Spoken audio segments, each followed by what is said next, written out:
4 Japanese survival phrases when you travel in Japan. Place はどこですか? トイレはどこですか? Number 2 something をください。水をください。水をください。これをください。これをください。Number 3 something はありますか? 英語のメニューはありますか? 英語のメニューはありますか? Number 4カードは使えますか? カードは使えますか? I hope it's useful. Japan 2 weeks itinerary for first timers. Tokyo for 4 days. Mount Fuji for 1 day. Hakone for 1 day. Snow Monkey Park for 1 day. Kyoto for 3 days. Osaka for 3 days. Nara for 1 day. Follow me for more.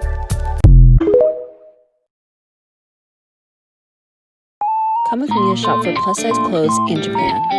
We're heading to Punya's by Naomi Watanabe. Had a wonderful in-person experience. Almost wanted to cry because things actually fit me in Japan. Wild.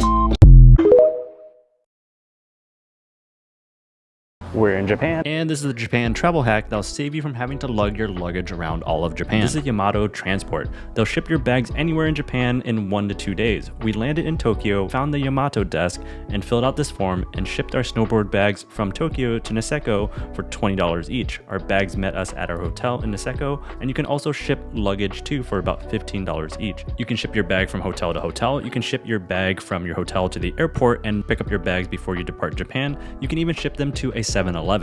It's easy, it's fast, and it's affordable. Follow for more travel tips.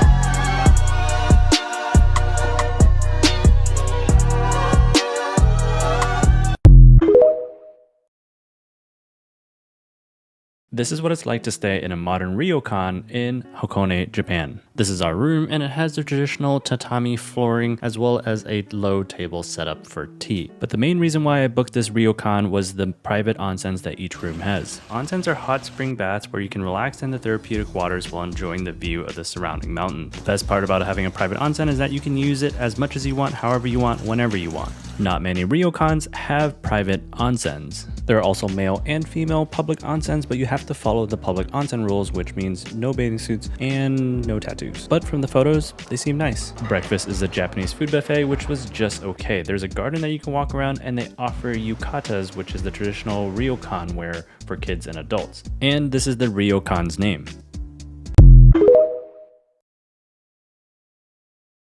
The best thing we did on our trip to Japan. And it involved waking up the ass crack of dawn. Our wake-up call was 3 a.m. so we could get up, get in a taxi, and get to the Toyosu fish market. Upon arrival, we realized there was a small line, but nothing too bad, so we sat down and enjoyed the sunset because the place we were going to didn't open until 5. Well, technically. At least at 5, they let us into the building where we waited in another line. And while some of these places were open and looked delicious, we were there for sushi dai. At just past 5, they took our names and showed us the menu. We could either do omakase or a la carte. We chose omakase. And then we're told to come back in an hour. So we did the best of our time there and walked over to the tuna auction. It was just on the other building, and it was so cool getting to see the literal tuna that we were about to eat. Also surprisingly not that busy. The tuna auction starts generally at 5:30, but you can get there earlier to look. At 6 o'clock on the dot, we were back and ready to eat our weight in sushi. The space is pretty small, which is why generally people recommend getting there early. They gave us some green tea, and we got to see all of the delicious meats that we were about to eat. We got to look at what we would be eating and then watched as they started preparing our sushi. And when I tell you this is the best sushi that I've had in my entire life. Note, how cool is it that they have a woman chef?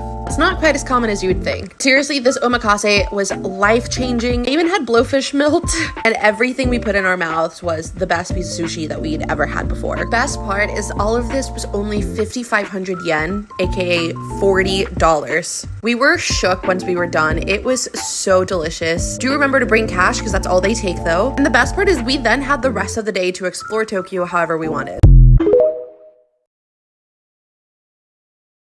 Let's go knife shopping in Tokyo. If you're looking for the perfect Japanese chef knife, you have to stop by Kappabashi Street. There are so many knife stores on this one street, and some of the stores even provide vegetables for you to test the knives on. My husband and I ended up getting all our knives from this store. They had a huge selection of knives and the staff was very helpful in providing recommendations based on our price range. Here are all the knives we bought. All the knives we purchased were 30 to 40% cheaper compared to how much they would cost if we had bought them online in the US. If you're looking for the perfect knife, definitely stop by Kappabashi.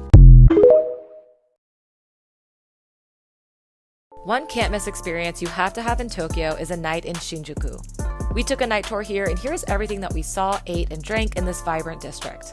We started our night with dinner at Omoide Yokocho, also known as Memory Lane or Piss Alley. This is a street lined with izakayas, it's smoky, it's lantern lit, it's such a cool vibe.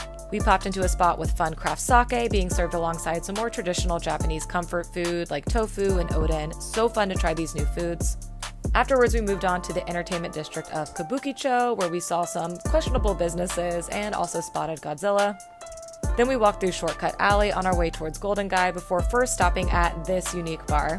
Basically how it works is you pay a couple hundred yen to pop any of the balloons on the ceiling, and whatever drink is inside the balloon is what you get.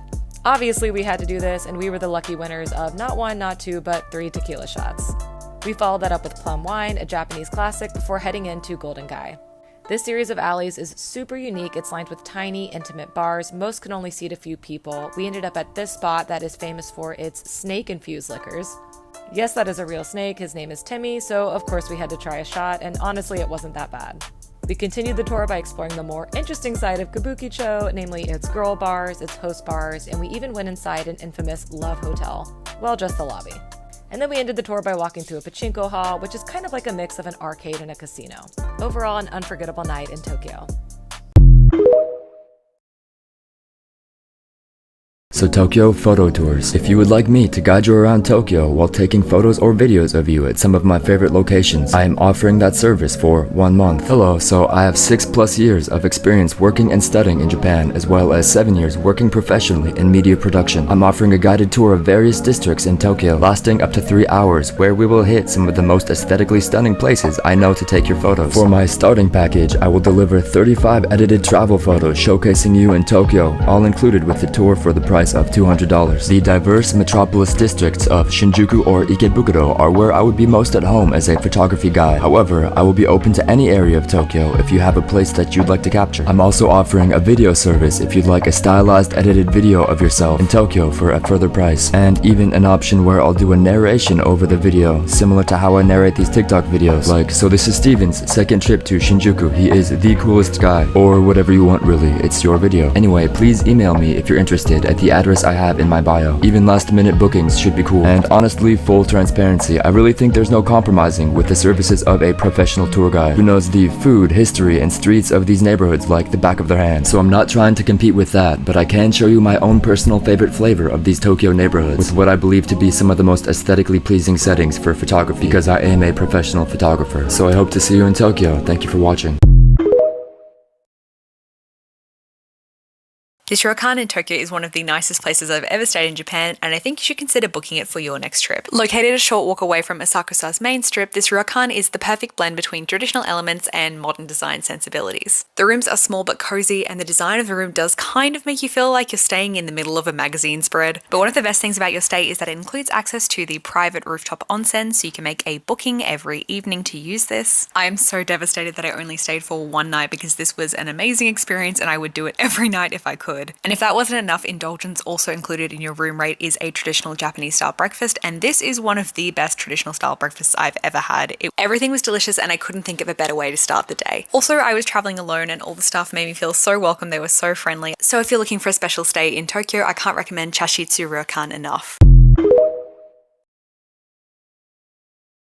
If you are a train lover like me, here are some of the most scenic train rides that you can get on in Japan. First up, we have the Enoshima Dentetsu line, which connects Fujisawa to Kamakura via Enoshima along the Shonan Gold Coast. A big part of this train ride runs right next to the ocean, providing you amazing views out on the water as well as Mount Fuji on a clear day. And the other part is also really interesting because it kind of runs through these neighborhood areas, very narrow streets next to beautiful temples, which there are plenty of in Kamakura. The Enoshima Kamakura Free Pass, which costs around 1,600 yen, is a great way to get on this train. It allows you from one round-way trip from Shinjuku to Fujisawa Station and then unlimited train rides between Fujisawa Station and Kamakura on the Enoshima Dentetsu line. The Oigawa Railway is located deep in the mountains of Shizuoka. It was used to transport timber, but today is mostly a tourist train, but it still maintains its old charm from the last century. And the main highlight is certainly this train station in the middle of nowhere, Okuoi Kojo Station. It is the most beautiful train station that I've ever seen in Japan. The Kominato and Izumi Railway cross across the Chiba Peninsula from Goi Station all the way to the ocean. The trains have been operating for almost 100 years and they have this beautiful kind of old school charm around them. They also run through incredibly beautiful countryside, especially in spring when you have the beautiful cherry blossoms all around. And they also have special trains. For example, in winter they have a coal-fueled one to get warm,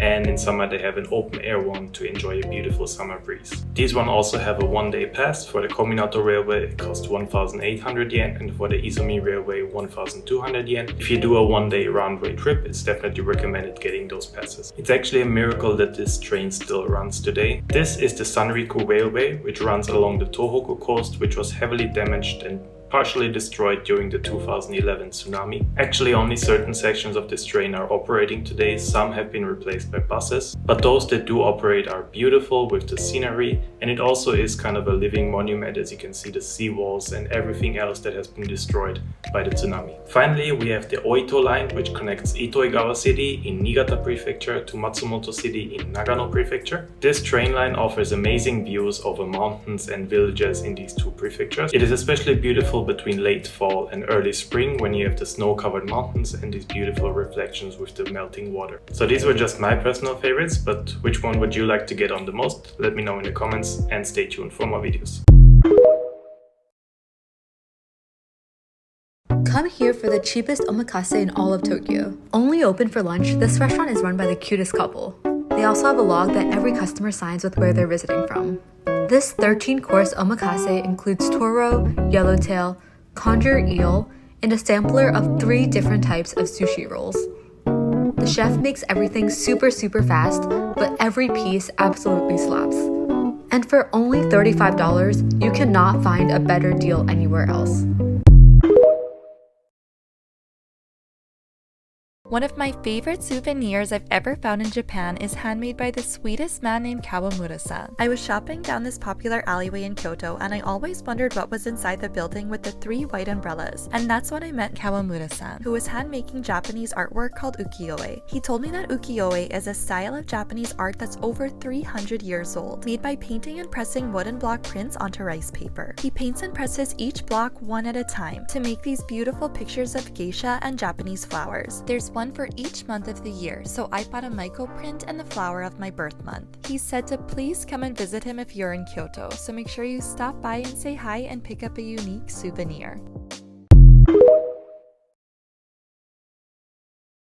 It's the little things that get me high. Won't you come with me and spend the night? Just a little thing for you and I. And if it's meant to be, then that's alright.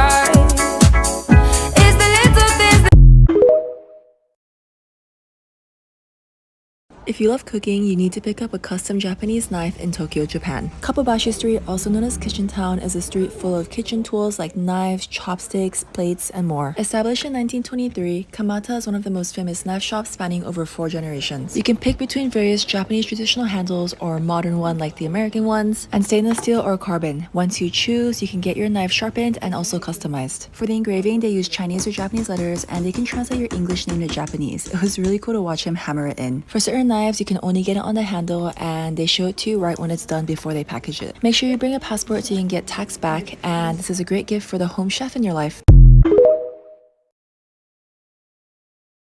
When you arrive in Japan after a long flight, jet-lagged and tired, the last thing you want to worry about is how to get to the city from the airport. So here is a guide on the best and fastest and cheapest ways to get to the city from both Haneda and Narita Airport in Tokyo. Let me preface this by saying that if you have the option and it doesn't really make a huge difference financially whether you arrive in Haneda or Narita Airport, I would always choose Haneda because Haneda is actually in Tokyo, whereas Narita is way out there in Chiba. It's a lot faster and cheaper to get into the city, and it's just a lot more convenient of an airport. Again, if the price difference between flights is not huge, I would always choose Haneda Airport. That said, let's have a look at Narita Airport first. The Narita Express, which you can see behind me, is probably the most convenient way to get into the city. Trains depart every 20 to 40 minutes and it takes roughly an hour to reach Tokyo Station.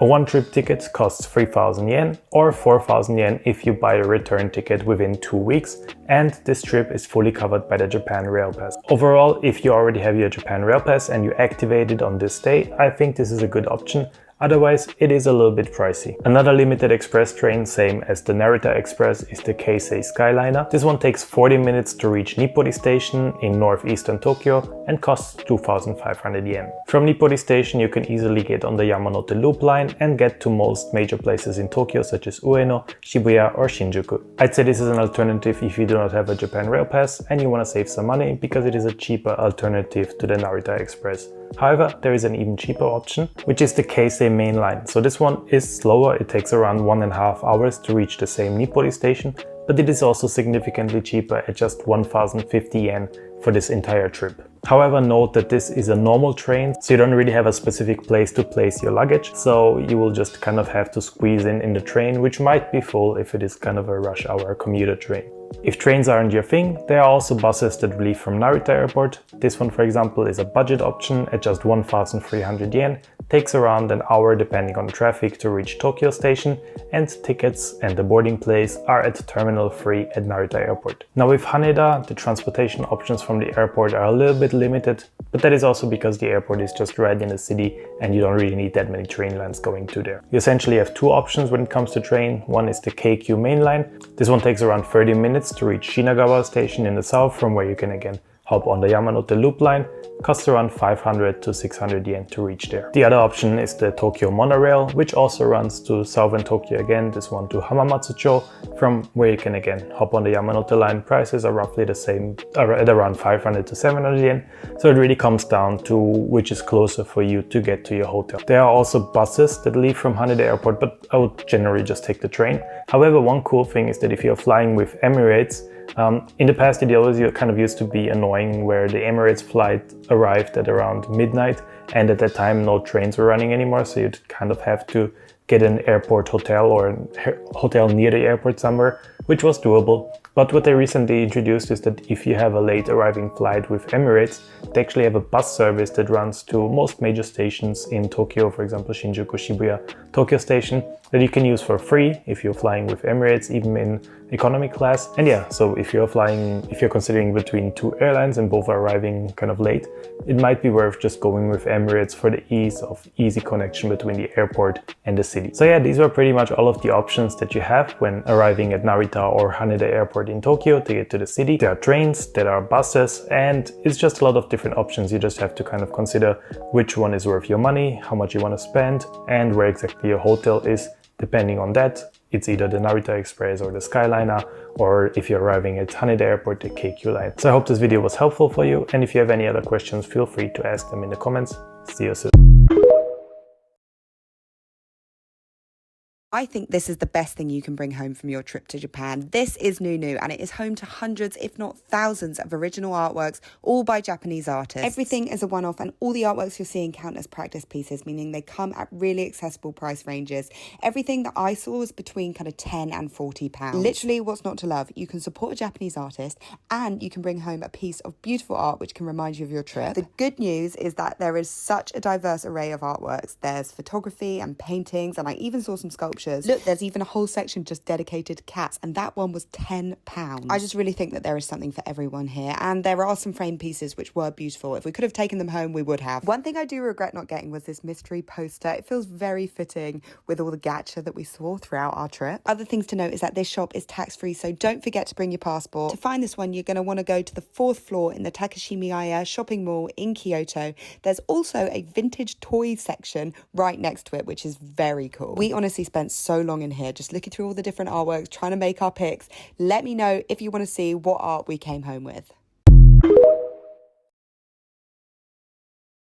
Oh no, I slipped and fell onto an STD. If you ever find yourself in a sexual health crisis in Japan, we've got your back. Let me take you to an English-speaking LGBTQ-friendly clinic in Ueno. This clinic prioritizes privacy and accessibility, and it's located just a 5-minute walk from Okatsunochi Station. They're open till late, and they can help you handle anything from STDs, STIs, hormone testing, and emergency contraception, all in English. But we always recommend having a translation app like Papago ready to go. Safe sex is sexy. So save this video just in case. I can't find Japan's neighborhood. Here's how to get there. From Shinjuku-san Chome Station, look for the exit. C8. Be prepared to climb some stairs. Once you reach the exit, turn left and walk straight. Keep walking straight along the road until you see this ramen shop on your left. Turn left into the alley. Congratulations, you have now arrived at the gay town of Japan, Shinjuku ni Chome. See you there.